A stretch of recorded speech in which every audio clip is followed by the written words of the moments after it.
Hello, good afternoon everyone. Welcome to Liquid Brain. So heatmap is being used very commonly in bioinformatics studies. You can do a quick research on heatmap bioinformatics and you can see all sort of graph. I've been dealing around with oncoprint lately and I realized that this package called ComplexHeatMap and how they're able to customize heatmap to really efficiently convey all sorts of kind of information. So I figured out there's a book for the package, so I just want to do like a rundown or a walkthrough of every part of the heat map so that, if you need it, there's some resources for you. So as with most of my video, you can actually download the script in the video description down below, the exact script that I use, which is actually adapted from the original studies. And these are some of the examples that we're going to go through. And for those people that are looking at a certain thing that you are customizing in this package, I'll try to put a timestamp in the comments or in the video description. You can go for that. So maybe take a second, go to the link and download the script, then we can go through it together. So it's an R markdown file. So what you can do is actually just click the run button over here to run a certain chunk. I like to keep it in R markdown rather than an R script because it's easier for me to do it in a video where I can just run chunk at a time, and it just looks nicer with more customization. So secondly, if you have opened a script in your R, make sure you go to package and install BioC Lite if not. Otherwise, if you don't have the package already installed, you can just go there and uncomment this second chunk, and once you run it, that should actually install the package onto your R environment, and it's going to use a library to load it. So I already got it installed, so I would comment this line, because if you don't do that, it's going to try to install the package every single time that you run the script, and it might actually take a long time for some computers. Okay, otherwise it's very fast. So there'll be 4 main parts of this video series, hopefully. So today we're just going to go through a single heat map, try to do one heat map, and maybe after this we'll try to customize a little bit more about the data, a little bit more of the confirmation, combination of different heat map, and lastly we'll go into oncoprint and maybe some other linkage to, let's say, TGCA and some other database and all that thing. But today we'll just look at a single heat map and how do you customize basically everything around heat map. Okay, so the first one is making the data set. This chunk of data looks very complicated, but don't think about it too much. It's more or less just trying to create this kind of, I would say dummy data, and what they're trying to do is to create a slightly more normalized data, so that every sample has differently and a little bit more predictable in terms of the data trends. So if you already have a gene expression data that you work on, you can completely ignore it. Just make sure that when you have a matrix, the column should be the sample name and then the row should be the gene name. That's usually how the heat map is being structured. Okay, so once you got a matrix, you can just heat map matrix and it should run. Okay, so you can pass the row name using this command and column name using this command. But if you're doing gene expression data, that should already be there. So secondly, what is a matrix? So a matrix differs from a data frame, where in a matrix data structure, every single thing inside is just numeric, where data frame can contain like characters and some other thing. So if we're doing heat map, most of the time we only want like the, what is that called? We only want numeric data inside our heat map and nothing else inside, so they don't interfere it. But you can put the row name and column name into the row name and column name of the matrix. That should not interfere with your calculation. Okay, so once you're done with the matrix, a heat map, and then just put your object name in, it should actually generate a normal heat map based on the default settings. In this case, it's gonna cluster the row, cluster the data, put the highest value as red color, lowest value as -2, and it's gonna default to like matrix 1 as a default name for your legend, and so on. So everything is clustered and everything is labeled like that. Okay, then we go from there. So the first thing that you want to do is in bioinformatics and publication in general is, of course, to change the colors. So we're going to use a news library called Circleize. So if you have not installed, same thing, go to package, install, and just click Circleize circleize and just, I don't know if I'm pronouncing it correctly, circleize, something like that. Okay, to install, and then we're gonna run the circleize function and create a function to generate the colors for heatmap. Slightly more complicated, but don't think too much. Just understand that the color is ranging from -2 to 2, as with the normalization that we did just now. So of course, if your normalization value is different, you might want to change the value here. And for green, it's going to be at -2, black at 0, and red at 2. So yeah, there's 3 scheme of color and everything in between. Okay, so we have a sequence length of 1, 2, 3. Don't think about it too much. Think about it as we have 7 different colors inside our heat map, as you can see. And you can feed the color equals to the color functions over here to actually tell the heat map that this is what I want to plot. Okay, so name of the heat map equals MAT. It's actually just name of the heat map. You can kind of ignore it because it doesn't really matters that much at this stage of time. Okay, when we combine it later, maybe when you will realize that there's a lot of things that you need to do. Okay, so the second thing is how to actually visualize the data with outlier, especially how it will affect your dendrogram. So for those that are new, dendrogram is the clustering web-like thingy that you see on the top corner and the left corner over here. So if you have an outlier, for example, just now everything is between -2 and 2, but if you go here, the outlier is about 10,000 or 100,000. Okay, so once you have 100,000 and you have outliers, you realize that the dendrogram doesn't work anymore. So in this case, you might want to either further normalize your data, or you might want to remove the outlier from your calculations. Otherwise, it's going to have a very weird graph with a weird dendrogram and doesn't cluster very well. Okay, so yeah, you can see. I'm not too sure why there's 3 graphs, but when I rerun it disappeared. Yeah, it should be fine. Okay, so how to deal with outlier, there's many ways, but one of the way is actually to just do some data transformation. So in this case, that transformation are pretty straightforward. Everything else remain the same as the matrix divided by 4 and absolute matrix value, which is actually very, you feel like the coloring are very different because our color are actually fixed to -2 and 2. Okay, so remember that. So in this case, if you absolute value, which is turn everything to positive, you only have red color. But if you have this is the normal one, this divide by 4, you realize that it makes everything darker because you have less extreme value. And if you do everything as positive, in this case, the green color disappear because you no longer have the negative value inside your matrix.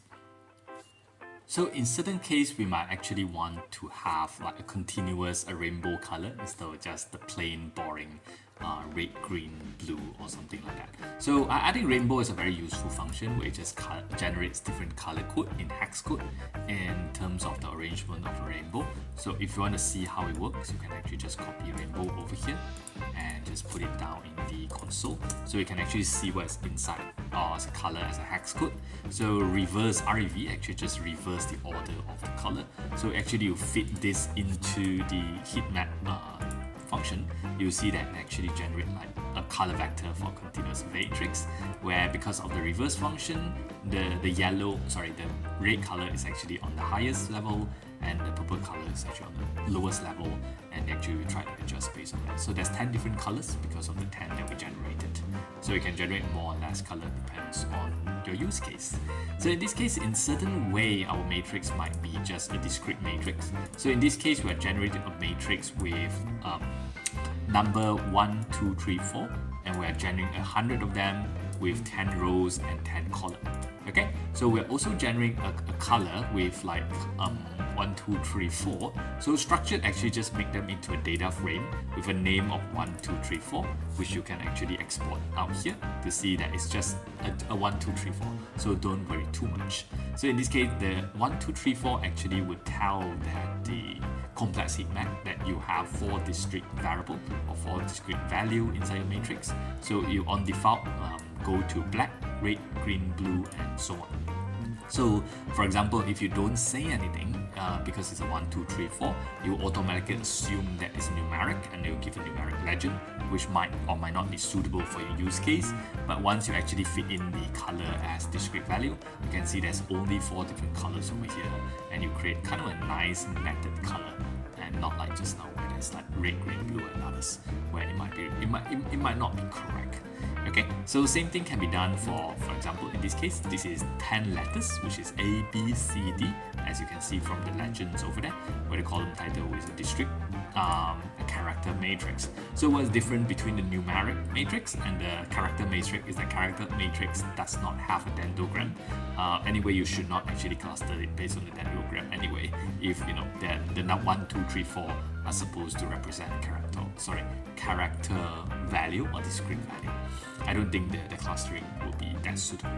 Okay, in certain cases you might have NA value inside your, in this case, your heat map, and NA value are not the same as 0 value. So in gene expression, a 0 value means there's no after normalized, they're not higher or lower than a mean, but NA means they're not expressed at all in a certain sample. So you might want to have an NA. So in this case, this chunk of code just generate a matrix with an NA value inside, and we fit in NaCOL equals to black. So of course you can change the color and try to see what is most suitable for the flavor on your heat map, for example. So you can see this is the matrix. Everything else being equal, and there's no new color being fit in as well. Okay, so that is roughly about the colors of how we change the color of the heat map. Now let's go to chapter 1.2, which is changing the title. So title are relatively straightforward, but also quite important when you're publishing. So you can just do a name, which is the name of your legend. In this case, we'll just change column title, and you can see down there, I'm a column title, and row title, you can just say I am a row title, and you can see here. So I'm a column title and I'm a row title, and yeah, you can change the two based on that. Okay, so instead of just normal boring title, you can actually do, first of all, the title and the location of it. Okay, so you can see that the column title has been shifted from the top to the bottom in this case, and you can also make it bigger with a different font size and different kind of font phase, whether it's italic, bold, underline, and so on. So you can also do an expression, in this case beta equals to x power of t x power minus 1 xt y or something like that. Not sure when we use that, but if you do want to use it, an expression function might actually come in handy if you're doing some kind of mathematical research and you're trying to express that. So yeah, so for a certain example, we might not want to use the clustering at all. Like we said just now, if you're doing a character vector, you might not be able to cluster the data, or you have some other thing that you want to do the clustering later, so you do not want to show it on this heat map in particular. Just go for cluster row, cluster column, turn it on and off, and when you turn off, you can see that they're not being clustered, and the dendrogram will also disappear when you don't cluster them. Okay, so you can also cluster them, but don't show the dendrogram. You can also show the dendrogram and don't cluster them. It really depends on what you do. Sorry, you can't show the dendrogram if you don't cluster them. Yeah, that's wrong. But you can cluster them and don't show the dendrogram. That's perfectly possible. So instead of just showing the dendrogram, you can also make a dendrogram incredibly big or incredibly small, depends on the requirements of the documents and where do you want to put the figures, whether you might want to put something on the up there or down there. It depends, just some formatting issue. So yeah, beside the normal clustering that we always do at Pearson, you can also change the clustering based on a different function. For example, based on the distance, or some custom function based on the correlation of x and y. Not going to explain how to do it, but if you do want a different clustering algorithm, there's many you can choose from, and Pearson is just one of them. And to be honest, I don't know when we will actually custom them, but you can let me know. Okay, so current RAM 2 is not being found. I think we haven't looked in the R brewer, right? Yeah. Okay, in color RAM 2.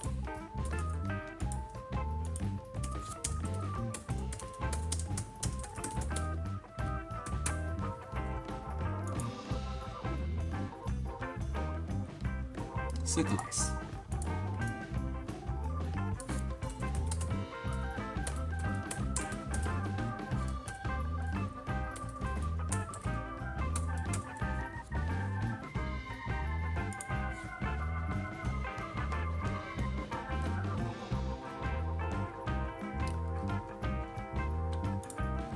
Okay, so this is just another example of how you can actually custom write a function to detect the outlier. As you can see, the original clustering protocol doesn't work that well, and after the robust clustering protocol, it actually segregated out the outlier slightly better than the thing, and you can actually see that the dendrogram is separated nicely. So I'm not too sure when exactly do you need to do this, because for me, I kind of want to just remove the outlier first thing, because that will make things easier to explain on the downwards. But if you can't do that, this is a custom robust clustering function that I'm of course not going to go too deep into it, since we are trying to draw heat map over here.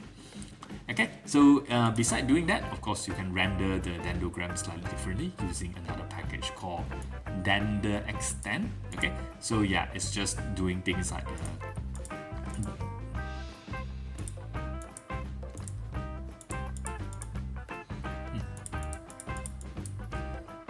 oh yeah. Okay, so beside doing that, you can also render the dendrogram slightly differently using a library in this case called DenderExtend. So what they are trying to do over here is trying to run a hierarchical clustering on the data based on the different matrix and try to do our horizontal is it called horizontal?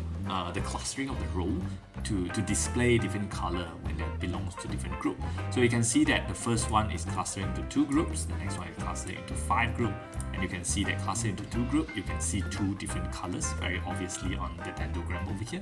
Where if you do 5, you can see also there are 5 different colors, but fundamentally they are the same graph, it's just colored the dendrogram slightly differently. Of course, you can try to separate them also, but this is just one way of doing things that of course suit your presentation.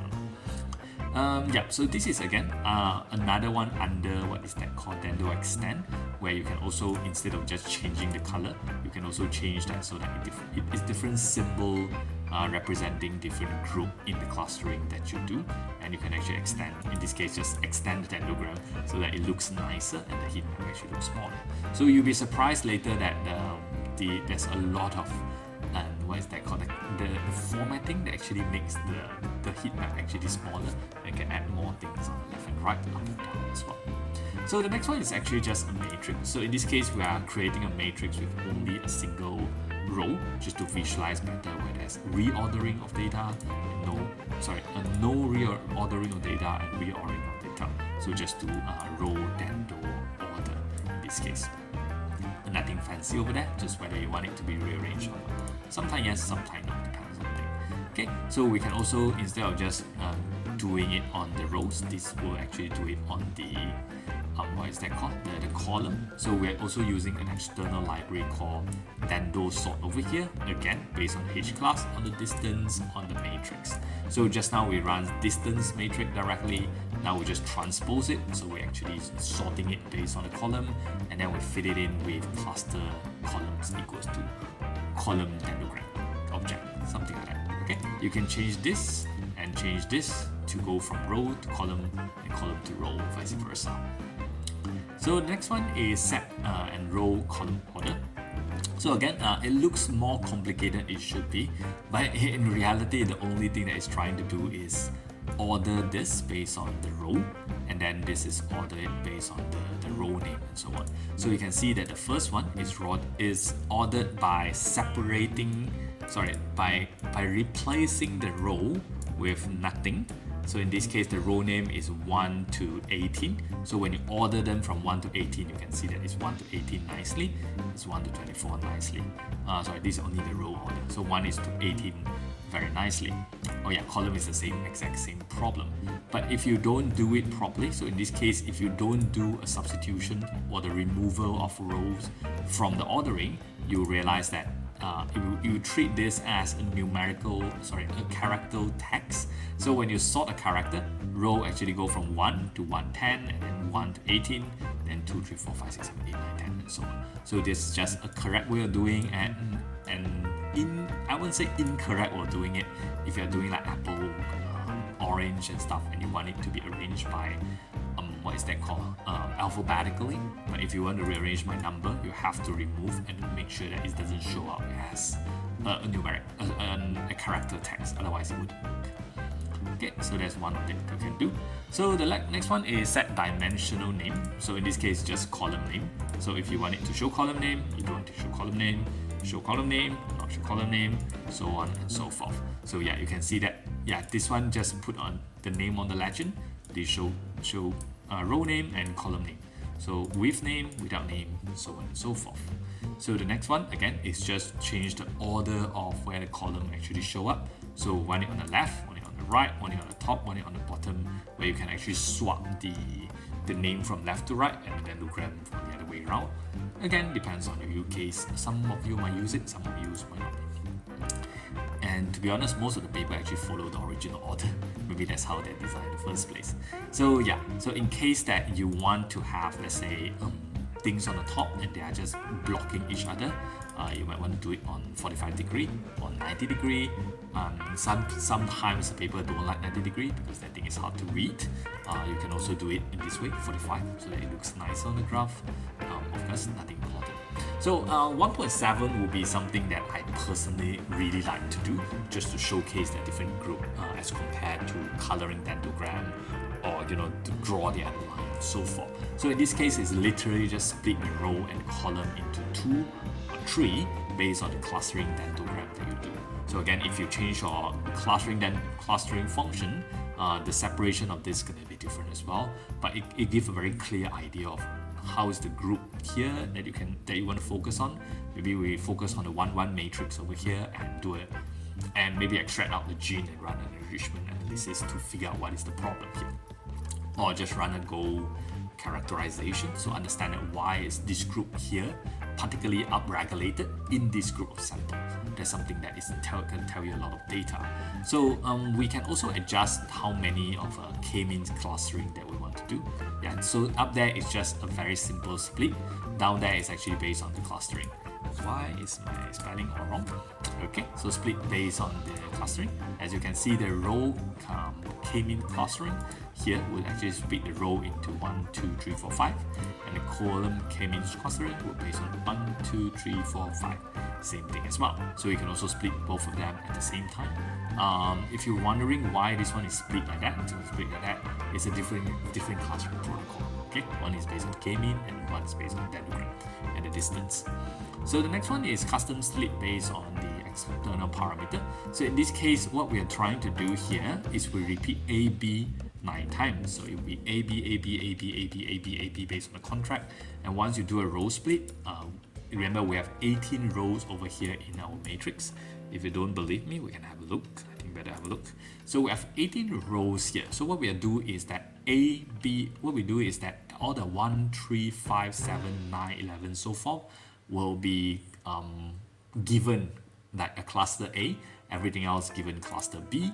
Okay, so and then we fit that AB, AB, AB into a heat map called row split. And what we can do is we can actually just see that all the 1, 3, 5, 7 all go to A, and all the 2, 4, 6, 8, 10 go to B, and so on and so forth. Okay, so we can actually customly split them based on some other external parameter like the sample group and so on, or treatment level and so on. Okay, so the next one is again split them based on custom parameter.